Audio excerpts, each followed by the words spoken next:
In a previous video, I made almond milk because I was making vegan almond milk yogurt, and then I had leftover almond pulp and I didn't want to throw it out.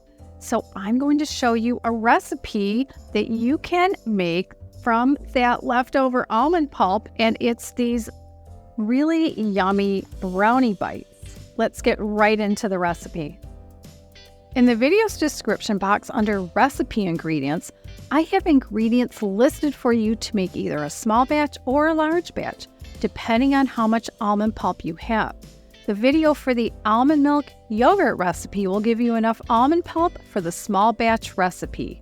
Start off with all of the ingredients pre-measured and ready to go. Starting with the walnuts, put the nuts into the food processor fitted with the S-blade. After attaching the lid, pulse the processor several times until the walnuts look like coarse meal.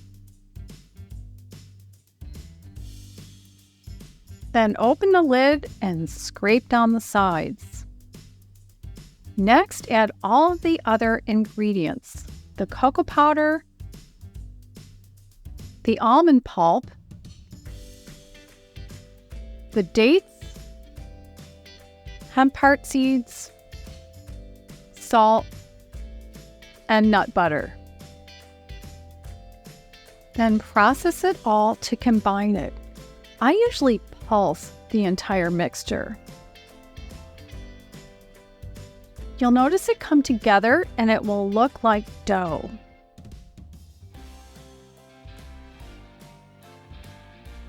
Next, put it into a container with a lid.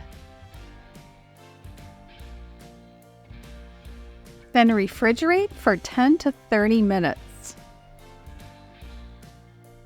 Get everything assembled like I have here. Besides the dough and the container to hold the brownie bites, I have a cookie dough scoop that's linked in the description box below the video, and 2 topping ingredients in small bowls to roll the dough in: cocoa powder shown on your left and hemp heart seeds shown on your right. Use the scoop to get some dough.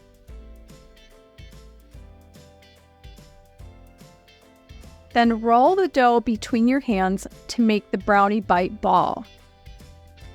Then roll it in one of the toppings. And repeat, alternating the toppings.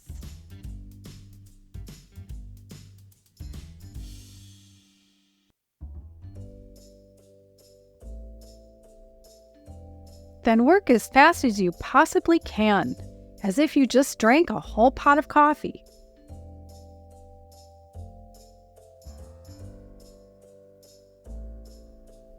And that's how easy it is to make these brownie bites. Such a great way to use up that almond pulp.